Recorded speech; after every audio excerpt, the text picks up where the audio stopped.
لکه څنګه چې موږ پوهېږو چې دا د شیرې واکسین دی، دا چې دی کوم درد تبه او سوخت نه لري، خو بیا هم احیانا یا شاید د 3 ورځو څخه بعد دا چې دی خام درد ولري، خفیفه تبه ولري، او پس له هغه څخه ځکه دا د شیرې په مقابل کې دی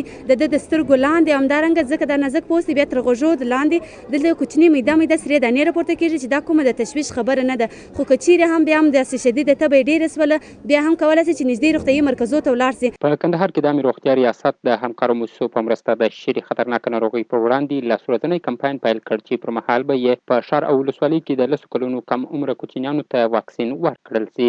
د واکسین د پیل پر مهال د کندهار مرستیال او سرپرست ولی عبدالحنان منیب د عامې روغتیا ریاست او روغتیا په برخه کې د همکارو موسسو د مسؤلینو څخه مننه وکړه چې د دغه ډول خطرناکه ناروغیو پر وړاندې زیاتې هلې ځلې کوي. ښاغلي منیب د شیرې ناروغۍ یوه ناعلاجه او وژونکې ناروغي یاده کړه او د کندهار اوسیدونکو څخه یې غوښتنه وکړه چې د شیرې ناروغۍ د لاسورځني کمپاین پر مهال ټول د 10 کلونو کم عمره کوچنیان واکسین کړي. نوموړي زیاته کړه د خپلو کوچنیانو د ژوند ژغورنې لپاره باید د شیرې او ورته خطرناکه ناروغیو واکسین وکړو. خو موږ ته پکار ده چې دغه پروسه د دیني علماو او مدني فعالانو ولسي او قومي مشرانو په مجموع کې ټول دولتي ادارې په دغه کې مهم رول ولوبوي، د عامې روغتیا ریاست سره همکار اوسي، ځکه دا یو بشري پروسه ده، دا یوازې د عامې روغتیا د ریاست دنده او مسؤلیت نه دی، په دغه کې د جامع فرد بالخصوص دیني علما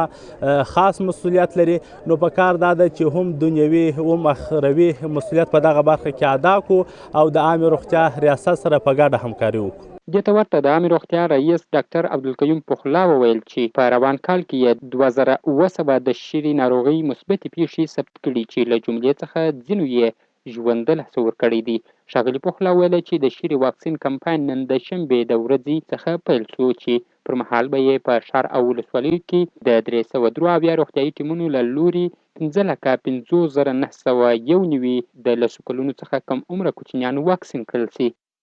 شري وژونکې ناروغي ده ولې د مخنیوي وړ ده. موږ پرېمانه واکسین لرو په دغه کمپاین کې به تطبیق کړو. په موږ ټولو سیمې مراکزو کې هم د شري واکسین شته، نو دا یو ښه زمینه ده چې هغه څه چې موږ کولی شو مخه یې ونیسو، نو ولې زموږ کوچنی خپل خوږ ژوند د لاسه ورکړي. موږ په ټولو ولسوالیو کې ټیمان انتخاب کړي دي. د شیرې د واکسین د تطبیق په ارتباط باندې هیڅ نوع مشکل نشته، په ټولو ساحو کې خبرې شوي دي، کاملا یو توافق موجود دی. تیر کال موږ دغه ارقام چې تر دغه میاشتې پورې زه لرم د حدود 2700 د شیرې پیښې موږ درلودلې،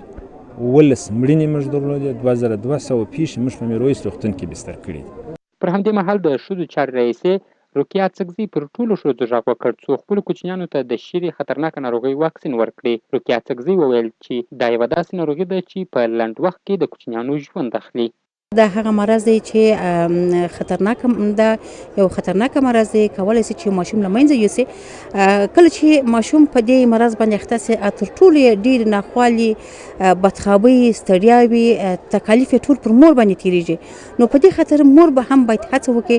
د اولاد د روزنې د تعلیم ترڅنګ باید دغه صحت ته هم خاصه پاملرنه وکړي چې دا مرض یو ډېر خطرناک مرض دی، د ماشوم د مړینې سبب هم ګرځېدلی سي. نو د میندې د کوشش وکړي چې خپل ماشومان د 9 میاشتې څخه بیا تر 10 کال پورې چې دوی وي،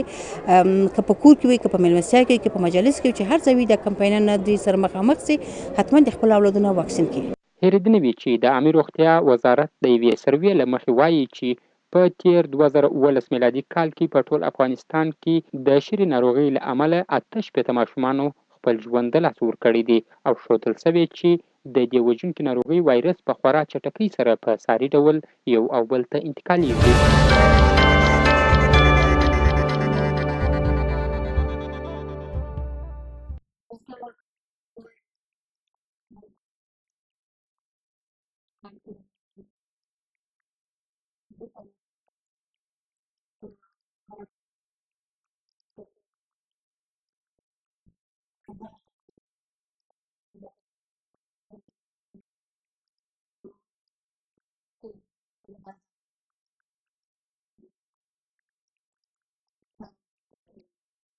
د شنبې په ورځ مرستیال او سرپرست والي په ولایت مقام کې د هغې غونډې مشري کول چې د دهلې بند څخه مختلفو سکتورونو ته د اوبو د تخصیص معلومولو لپاره د مشورې اخیستلو په موخه جوړه شوې وه. په غونډه کې د ولایتي شورا رئیس حاجي سیدجان خاکریزوال، د بېلابېلو ولسوالانو، د ولسوالیو د مشورتي شورا مسؤلینو، د ځینو سکتوري ادارو رئیسانو، د هلمند دریایي حوزې عمومي رئیس او ورسره مل پلاوي او د دهلې بند د سروې ټیمونو مسؤلینو هم برخه اخیستې وه. مرستیال او سرپرست والي عبدالحنان منیب غونډې ته د پیل په وینا کې وویل چې د کندهار لپاره د دهلې بند جوړېدل یوه حیاتي پروژه ده او د یاد بند په جوړېدو سره به د کندهار د 7 ولسوالیو د زراعتي اوبو د نشتون او د کندهار ښار لپاره د څښاک اوبو نشتون ستونزې تر ډېره هوارې سي او د یادې پروژې په مرسته به د برېښنا د تولید په برخه کې اساسي ضرورتونه تر یو حده حل لاره ومومي. ښاغلي منیب د جمهور رئیس څخه مننه وکړه چې د کندهار لپاره یې د یوې حیاتي پروژې تفاهم لیک لاسلیک کړ او غوښتنه یې وکړل چې د سروې ټیمونو د چارو تر بشپړېدو وروسته باید د یاد بند رغنیزې چارې ژر تر ژره پیل سي. ښاغلي منیب وویل د یاد بند د رغنیزو چارو تر بشپړېدو وروسته به د کندهار د زراعت د پیاوړتیا ترڅنګ د ولسونو د اقتصادي پیاوړتیا او ښې حکومتدارۍ په برخه کې هم د پام وړ مثبت بدلون ووینو. مهمه خبره دا ده چې دا دهلې بند د کندهار لپاره یو حیاتي پروژه ده. دا کولی سي چې پر ښه حکومتدارۍ باندې، پر اقتصاد باندې مثبت تاثیرات ولري. ځکه که دغه بند ظرفیت لوړ سي، موږ تاسو کولی سو چې دلته په اقتصادي برخه کې چې زموږ کښت و کرونده ده یا زموږ کندهار 80% پر زراعت ولاړ دی، نو د دغه اوبو د صحیح تنظیم له کبله موږ کولی سو چې زموږ ولس، زموږ خلک په اقتصادي برخه کې پر پښو ودرېږي. نو چون دا د کندهار لپاره یو اساسي او مهمه پروژه ده، خو زموږ د خلکو امیدونه او تلاش دې ته دی، لیوالتیا دې ته ده چې څومره ژر وکولی سي دغه پروژه په عملي توګه جریان پیدا کړي. د غونډې پر مهال د ولایتي شورا رئیس حاجي سیدجان خاکریزوال وویل چې د کندهار د ولسونو تر ټولو ستر ضرورتونه د همدې پروژې له لارې حلېدلی سي او د یادې پروژې بشپړېدل یې د راتلونکو نسلونو د ضرورتونو د رفع کولو لپاره یو بنیادي ګام وباله او ویې ویل چې د کندهار د زراعتي او اقتصادي پیاوړتیا په برخه کې به د یاد بند جوړېدل د پام وړ مثبت بدلون راولي. په دې خاطر چې پر کال راشي، دوم کال راشي، دریم کال راشي، زموږ د افغانستان، زموږ د کندهار لپاره دغه فایده ده، زموږ د ولس لپاره فایده ده، زموږ د آینده نسل لپاره فایده ده. که دا 7 متره یا 5 متره یا دی وایي تر 12 متره پورې موږ دغه لرو، دا وشي، دا زموږ ستاسې انشاءالله بیا 80 کاله 80 کاله بیا موږ ضرورت نه ورته لرو، بیا زموږ یو ډېر غټ لاسته راوړنه ده. د ولایت مقام سکتوري رئیس عبدالحکیم حکیمي وویل د دهلې بند جوړېدل د افغانستان د حکومت په غوښتنه د اسیا پراختیایي بانک په همکارۍ او د جاپان هیواد په مالي مرسته ترسره کیږي چې په دغه پروژه کې د دهلې بند ارتفاع د 8 څخه تر 12 مترو لوړول، د زراعت لپاره د اوبو برابرول، د کندهار ښار لپاره د 80 څخه تر 100 میلیونه متره مکعب لیټره د څښاک اوبو شبکه جوړول او د 3 توربینو په مرسته پر یو وخت 40 میګاواټه برېښنا تولیدول شامل دي. د اوبو د ستراتیژي پر بنیاد باندې چې باید موږ د اوبو څخه د ځمکې د اوبو څخه د زراعت اوبو څخه یا د ویاند اوبو څخه د ځمکې د سطحې د اوبو څخه باید په صحیح ډول باندې استفاده وکړو. نو د افغانستان اسلامي جمهوري دولت دا تصمیم نیولی دی چې هغه بندونه چې مخکې وه د هغو ظرفیتونه لوړ سي یا هغه ځای کې چې بندونه نشته د هغو د اوبو د مهار دپاره نوي بندونه جوړ سي. یو کمپنۍ چې د TRTA په نامه ده، تر اوسه پورې هغه اولیا ډیزاینونه و د جیو ټکنیکل او توپوګرافي سروېګانې د دهلې د بند شاوخوا تقریبا تکمیل کړي دي. د غونډې په وروستیو کې د پروژې اړوند ټول معلومات شریک شول او د اړوند سکتوري ریاستونو د سهم معلومولو په اړه هر اړخیز بحث وشو او غوښتنه وشول ترڅو مربوطه ریاستونه په خپله برخه کې منظم پلان او طرحې برابرې کړي او وروسته د یادو پلانونو په نظر کې نیولو سره وروستی راپور د مرکز سره شریک او د دهلې بند رغنیزې چارې د عملاً شروع کړل سي.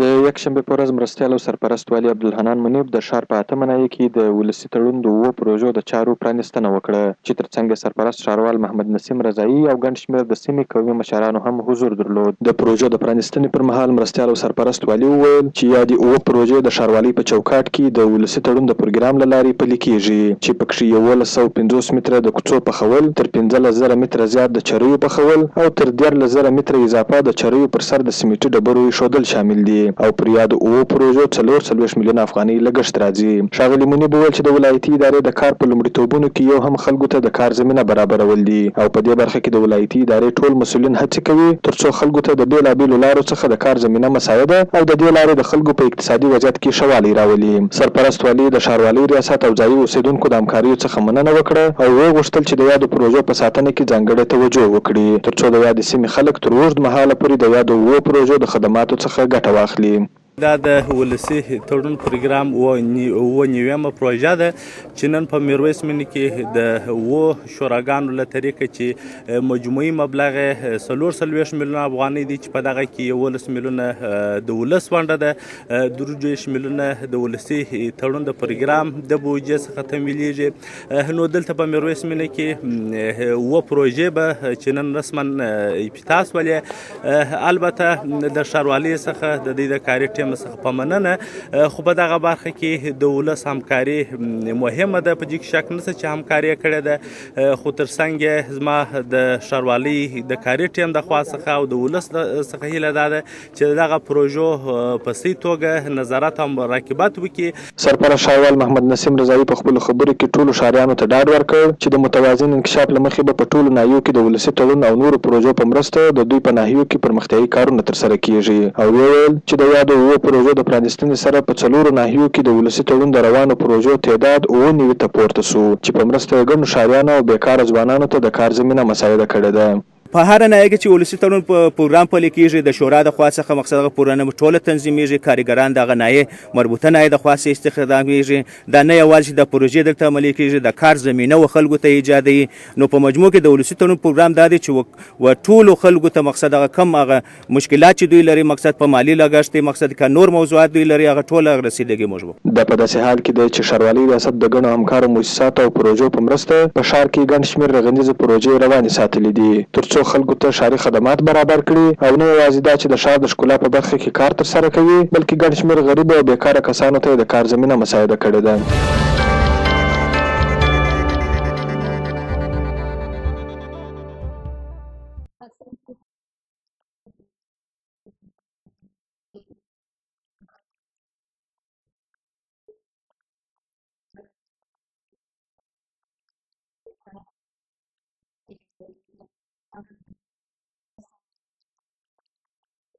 خبريالان چې د نی په دفتر کې راټول شوي وو په دې وروستیو کې د پاکستاني دولت د هغه اقدام غندنه وکړل چې ځینې انټرنیټي ویبپاڼې یې هیک کړي او پر خپرونو یې بندیز لګولی دی. دوی دا کړنه د نړیوال بشري اصولو او د پاکستان او افغانستان ترمنځ د رسنیز تفاهم پر بنسټ غیر اصولي عمل وباله او د دولت څخه یې وغوښتل ترڅو افغانستان کې هم بالمثل عمل وکړي. دوی زیاته کړل چې هر کله افغانستان کې د پرمختګ او سولې خبرې ګرمې سي نو پاکستان دولت هلته افغان رسنۍ بندي او فعالیت یې وځنډوي. د کندهار پریس کلب مسؤل جاوید احمد تنویر او د خبريالانو د خوندیتوب ټولنې مشر محمد صادق رښتینی د یاد خبري کانفرنس پر مهال ویل دا چې د نړۍ په کچه هر بشر معلوماتو ته د لاسرسي حق لري نو پاکستان کې هم باید میشت افغان مهاجر او ولسونه د معلوماتو څخه محروم پاتې نشي او افغان رسنیو ته اجازه ورکول شي چې هلته افغان ولسونه وخت پر وخت له پیښو خبر کړي. کله چې په افغانستان کې دلته د سولې خبرې شروع کیږي، کله چې په افغانستان کې دلته ملي مسایل رشد کوي، پاکستان حکومت په دوامداره توګه سره هلته پر افغاني رسنیو باندې بندیز لګوي. څه موده مخکې هم د پاکستان حکومت په خاص توګه د دې استخباراتو پر هغو رسنیو باندې بندیز لګولی و د افغانستان چې هلته یې د افغان مهاجرینو غږ پورته کوه چې دا په ډیپلوماټیکو اصولو د دغو دواړو هیوادونو هغه اصل ماتول چې دوی تر خپل منځ لري که چیرې دغه څه دوام ولري موږ د افغان حکومت څخه په جدي توګه غوښتنه کوو چې که چیرې د پاکستان حکومت او په خاص توګه استخبارات د افغانستان پر مطبوعاتو باندې هلته بندیز لري نه کړي موږ له افغان حکومت څخه غوښتنه کوو چې دلته د په افغانستان کې د پاکستان ټول هغه رسنۍ بندې کړل سي که هغه تصویري رسنۍ وي که غږیزې وي او که یا هم انلاین وي. په پاکستان کې پر افغان رسنیو بندیز غندي او دا د بیان د ازادۍ په برخه کې سپکاوی بولي. زموږ غوښتنه د افغان حکومت څخه دا ده چې په پاکستان فشار راوړي تر څو دغه مشکل حل سي او په پاکستان کې په خاص ډول پورتني سیمو کې افغان میډیا ته د بیا فعالیت اجازه ورکول سي. دا په داسې حال کې ده چې کابل کې هم خبریالانو د پاکستان دا کړنه غندلې او د خبریال ویبپاڼې د بندولو په سبب یې غبرګونونه ښودلي دي. خبریالانو د پاکستان دولت دا عمل د رسنیز فعالیت او نړیوال بشري اصولو خلاف عمل بللی دی او د خپل دولت څخه یې غوښتي چې افغانستان کښې هم پر پاکستاني رسنیو بندیز ولګوي.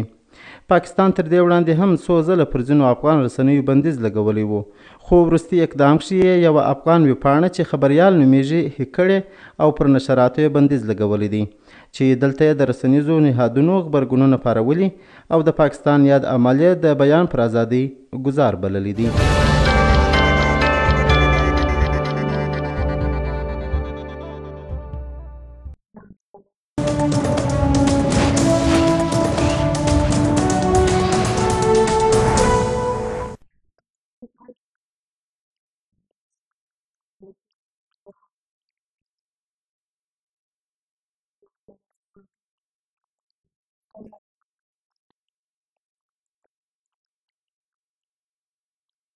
دغه لیدنه چې د ولایت مقام کښې ترسره سول د معروف د ولسوال ترڅنګ د کلي او پراختیا رئیس هم حضور درلود. ولسوال او قومي مشرانو په خپلو خبرو کښې د ځینو هغو ستونزو یادونه وکړل چې دا مهال د یادې ولسوالۍ اوسېدونکي ورسره مخ دي. دوی د ولسوالۍ د سړک ترڅنګ د چک ډمونو، ښوونځیو، کلینیکونو او دیني مدرسو جوړېدل هم اړین وبلل او غوښتنه یې وکړل چې دولت دې د یادې ولسوالۍ اوسېدونکو ته د نورو هغو په شان پرمختیایي پروژې پلي کړي. لیدنه کښې د کلي او پراختیا رئیس د خپلو فعالیتونو په اړه معلومات وړاندې کړل او زیاته کړل چې دولت پلان لري تر څو هلته د 6,000 کورنیو لپاره سولر برېښنا پروژه تطبیق او ترڅنګ یې کاریزونه او ویالې هم ترمیم کړي. نوموړي د امنیت په تامین کښې د خلکو همکاري مهمه وبلل او هغه یې د پرمختګ او پروژو په عملي کېدلو کښې لومړی شرط یاد کړ. دغه راز مرستیال او سرپرست والي عبدالحنان منجب هم لیدنه کښې ډاډ څرګند کړ چې دولت هڅه کوي هغو ستونزو ته لاسرسی ممکن کړي چې د خلکو مهم ضرورتونه دي. ښاغلي منیب وویل چې دولت پلان لري تر څو سرحدي ولسوالیو ته خپل پام زیات او هلته اوسېدونکو ته اساسي پروژې پلي کړي. هغه ویل چې راتلونکي کال کښې به معروف ولسوالۍ کښې د پوهنې، روغتیا، زراعت او ګڼو نورو سکټورونو کښې داسې پروژې چې د خلکو غوښتنه وي او اړتیاوې پوره سي تشخیص او پلي کړي.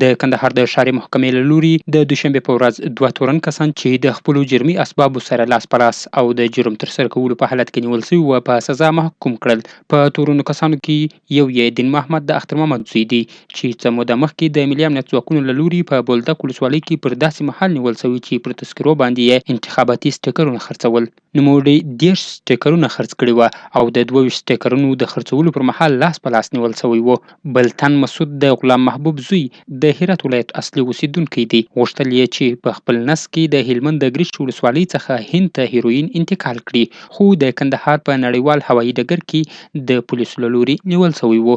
د تورنو کسانو مدافع وکیلانو زیاته کړه چې موکلینو یې خپل جرمونه منلي دي او د محکمې څخه یې هغوی ته د ځینو مجبوریتونو له امله د کمې سزا ورکولو غوښتنه وکړه. د ښاري علني محکمې په وروستیو کې د قضایي پلاوي له لوري تورن کسان مجرمین ثابت کړل سوه او هغوی ته یې د قانون له مخې سزا واورول. د ښاري محکمې له لوري دین محمد چې د ټاکنیزو درغلیو په تور نیول شوی و په 2 کاله بند محکوم کړل سو، خو دا چې نوموړی د 12م ټولګي زده کوونکی و د درس تر ختمېدو پورې په موقت ډول خوشي سو او مسعود چې د هیروینو د انتقال په تور نیول شوی و په 3 کاله بند محکوم کړل سو. دا په داسې حال کې ده چې په دې وروستیو کې په کندهار کې عدلي او قضایي ارګانونه په دې هڅه کې دي څو د خلکو حقوقو ته رسیدګي وکړي او ټول هغه قضیې وڅېړي چې تر دا مهاله نه دي څېړل سوي.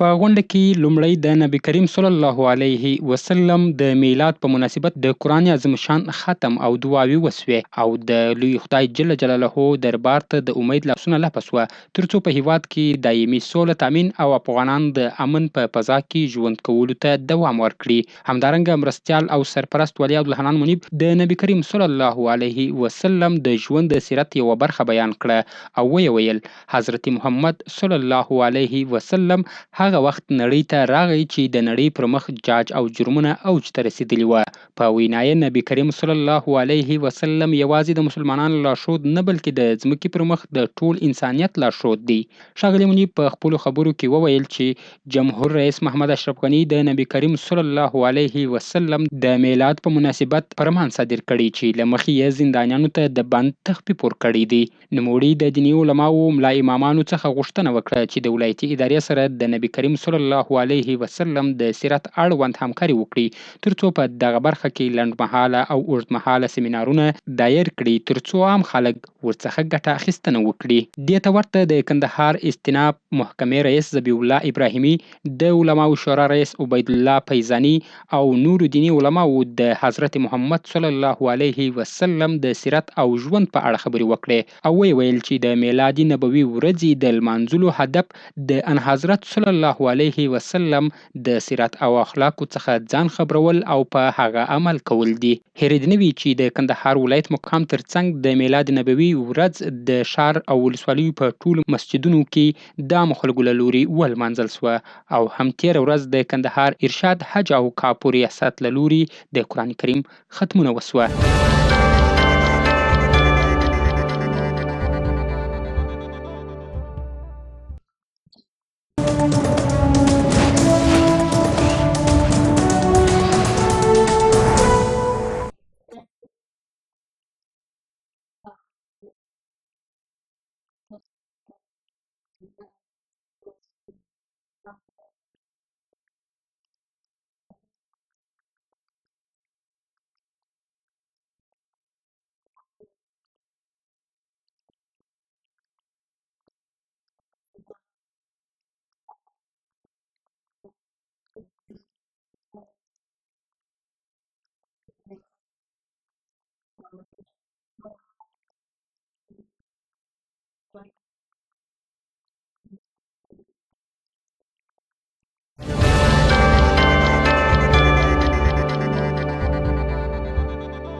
د سې شنبې په ماښام د مرکز کابل په یو خصوصي سالون کې ګڼ شمېر دیني علما په دې موخه راټول سوي وه ترڅو د میلاد النبي ورځې د عظمت او فضیلت لمانځنه وکړي چې د غونډې په جریان کې د ګڼ شمېر دیني علماو په منځ کې ترهګریزه پیښه رامنځته کیږي چې تر 15 پورې دیني علما شهیدان او تر 80 تنو زیات یې ژوبل کړي دي. د چهارشنبې په ورځ په کندهار کې دیني علماو یا د پیښه په سختو ټکو وغندل او ویل د دا ډول پیښو ترسره کوونکي د اسلام قرآني احکامو او افغانانو سره په ښکاره ډول دښمني کوي او نه غواړي په افغانستان کې داسې کسان ژوند وکړي چې عام ولسونه د ترهګرۍ او افراطیت څخه ژغوري او د اسلامي احکامو په رڼا کې ورته د ژوند سمه لاره ښیي. د علماو شورا رئیس مولوي عبیدالله فیضاني وایي که کوم څوک یو بېګناه مؤمن په قتل رسوي الله تعالی په خپل سپېڅلي کلام کې د هغه لپاره جزا ابدي جهنم ټاکلې ده او په خبره که کوم څوک دیني علما په شهادت رسوي دا ډول کسان مسلمانان نه دي بلکې یوازې د پردیو د ګټو په خاطر خپل دنیا او آخرت تباه کوي.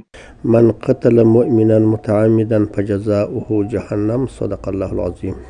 الله جل جلاله فرمایي هر هغه څوک چې یو مؤمن په قتل کې مؤمن مړ کې د هغه سړي دپاره جزا د جهنم ده. د دې عاملین یا د دې کارکوونکي ما تاته وویله چې هغه څوک دي چې هغه د اسلام دښمنان دي هغه د قرآن دښمنان دي هغه د دې وطن دښمنان دي ځکه چې مسلمانان باید اتفاق او اتحاد وکړي او مسلمانان انما المؤمنون اخوة ټول مسلمانان سره ورونه دي نو یو مؤمن داسې کار نشي کوی. او بل حدیث شریف د رسول علیه الصلاة والسلام دی چې مسلمان هغه څوک دی چې د ده د لاسه او د ژبې څخه خلک په امان وي. نو دغسې کارونه چې یو څوک کوي او دغه دی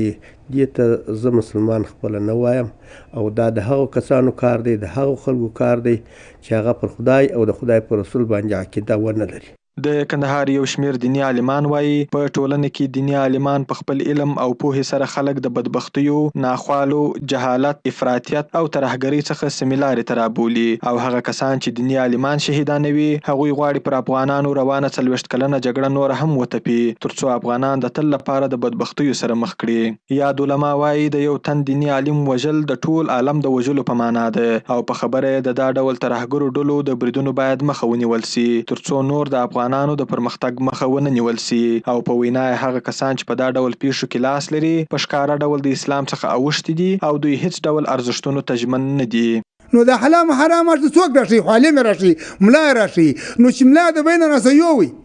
دا ته مسلمان بولي چې د عالم د بین وړي نو خدا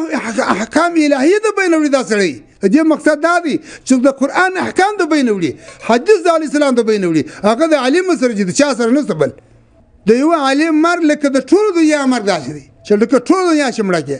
نو دی راولاړي 100 کسه وژني یا 200 کسه وژني ایا ته سره وي د ته مسلمان ویل کېږي مسلمان خو د خدای سره وبېږي کافر دغه چم نه کوي لکه دا د کافر لا اخواته دی چې دا چم یې کړی دا مسلمان نه دی پر دې موږ د مسلمان نه وایو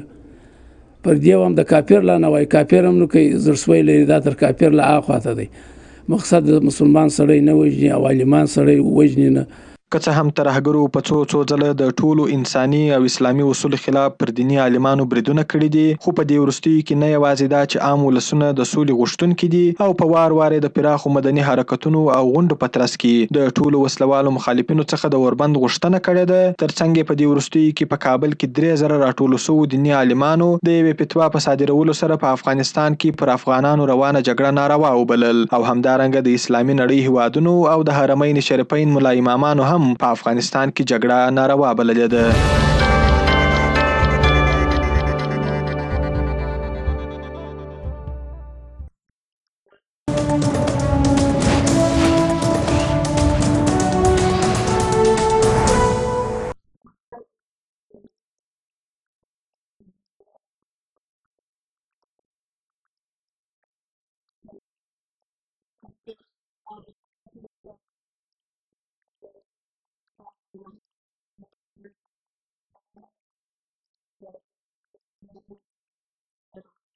د پنجشنبې په ورځ د جمهوریت ریاست لخوا راغلي پلاوي په ولایت مقام کې د مرستیال او سرپرست والي عبدالحنان منیب ترڅنګ د یو شمیر ځوانانو مدني فعالینو سره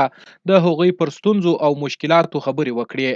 د دغه 3 کسیزې پلاوي مشري چې د سرحدونو او قبایلو په چارو کې د جمهور رئیس سلاکار سالم احمد سفاري کوي، د راتګ موخه یې د کندهار ولایت ته د ځوانانو د ستونزو اوریدل او ورته د حل لاره پیدا کول دي. په لیدنه کې د ولایت مقام مرستیال او سرپرست والي لومړی د ځوانانو په استازیتوب د روغتیا، ښوونه او روزنه، سړکونو، برېښنا، اوبو بندونو، د څښاکو پاکو اوبو، د ښوونکو، د ملي پولیسو معاشونو،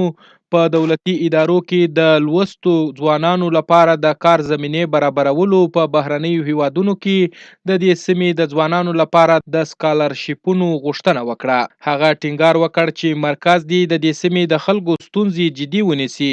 او د حل په موخه دې ګامونه پورته کړي. دغه راز په غونډه کې یو شمیر ځوانانو هم راغلي پلاوي څخه ځینې غوښتنې وکړې او زیاته یې کړه چې د کندهار ولایت مقام لپاره دې مرستیال والي عبدالحنان د رسمي والي په توګه وټاکل سي. دغه راز یې وغوښتل چې د دې ولایت په دولتي ادارو کې لومړی د دې ولایت لوستي ځوانان وګمارل سي او ترڅنګ یې د کندهار ښاروالۍ او د ملي امنیت ریاستونو لپاره د نوو رئیسانو د ټاکل کېدو غوښتنه هم وکړه. د غونډې په وروستیو کې د جمهوریت ریاست څخه راغلي پلاوي وویل چې یا دې ټولې غوښتنې پر ځای او د دې ولایت د اوسیدونکو حق دی. د پلاوي مشر ښاغلي سفاري وویل چې دولت تل هڅه کوي چې د ټولو ولایتونو د اوسیدونکو لپاره متوازن انکشاف رامنځته او ټولو ته د هغوی حقونه ورکړي. هغه زیاته کړه چې یادې سوي ټولې غوښتنې به په لیکلي بڼه د ځان سره لیکي او تر مرکز پورې به یې ورسوي. نوموړي ډاډ څرګند کړ چې مرکز به د یادو غوښتنو په پوره کولو کې د امکان تر حده هڅه وکړي.